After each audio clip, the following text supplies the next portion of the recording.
Don't forget, you can reach the latest episode of Potomac Watch anytime. Just ask your smart speaker, play the Opinion Potomac Watch podcast. From the opinion pages of the Wall Street Journal, this is Potomac Watch. Welcome back. Let's take a few letters from listeners on this Friday afternoon. Carl says that he was listening to the podcast on Justice Clarence Thomas's disclosures. He wants to know our opinion about the latest information that Justice Thomas's grandnephew had his tuition paid by Harlan Crow. The information I heard asserted that Justice Thomas has or was raising this boy like his own son. If that were the case, and if Justice Thomas were responsible for the tuition, what are your thoughts on whether this qualifies as a gift subject to mandatory disclosure? And Monet, I wonder if you could tackle that. Yeah, I don't believe that that's the case. I have followed the story, and my understanding is that the nephew who Clarence Thomas was caring for was someone whose life he had been involved in for quite a long time. This boy had been expelled from many schools, was clearly troubled, and Clarence Thomas took care to step in and to intervene and make sure that he could gain access to new educational opportunities and was a mentor to him. But it's not my sense that he was the primary provider for him and that he was financially responsible for him in the long term.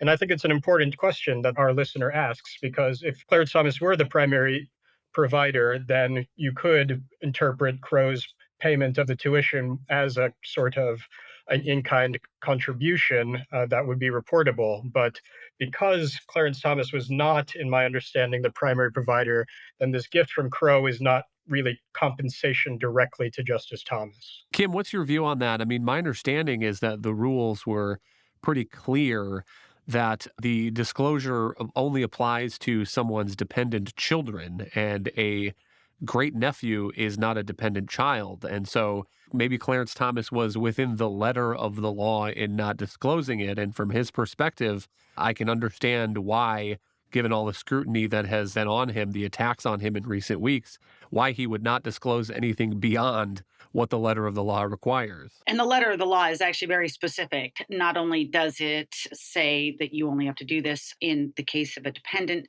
but it actually spells out what counts as a dependent.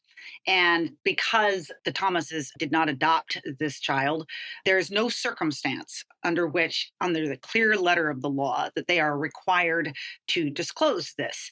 And I find it really curious. This, to me, this particular example kind of highlights what I think has just become the incredible absurdity around this debate about disclosure and Justice Thomas.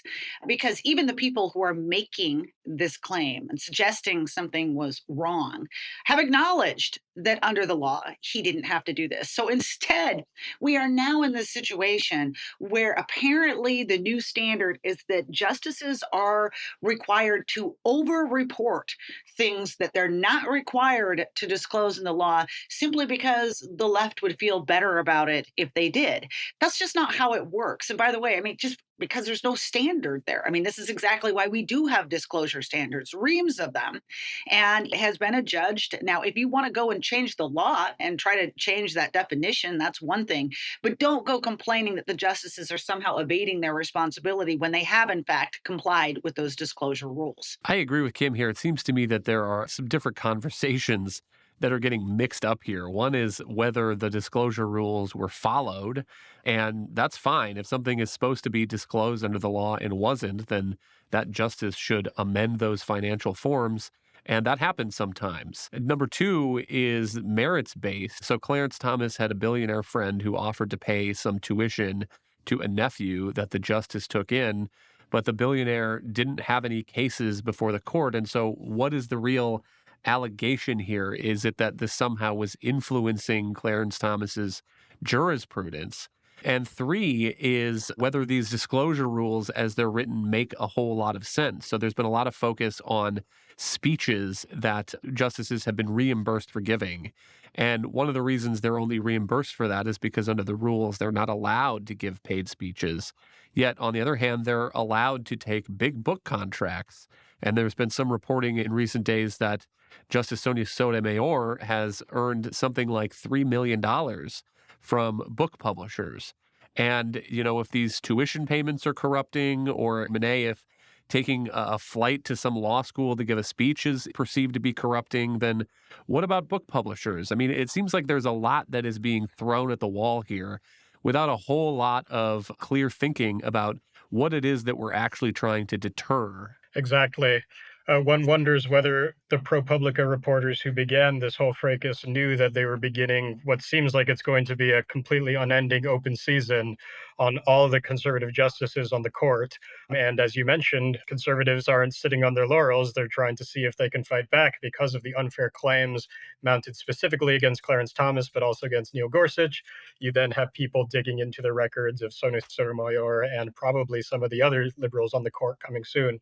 And so this is the new period that we're in, people trying to delegitimize the court by trying to find infractions. If they can't find actual ways that the justices have broken the reporting laws or other procedures of the court, then they will try to create a murky aura of scandal around some of their completely legal behavior.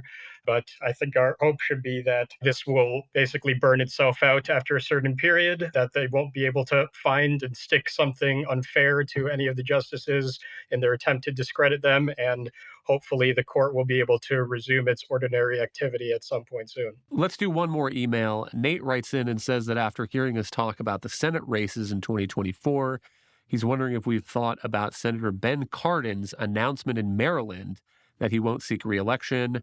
A historically blue state, former Governor Larry Hogan would be a formidable contender as he stands as the GOP's most viable option to pick up the seat.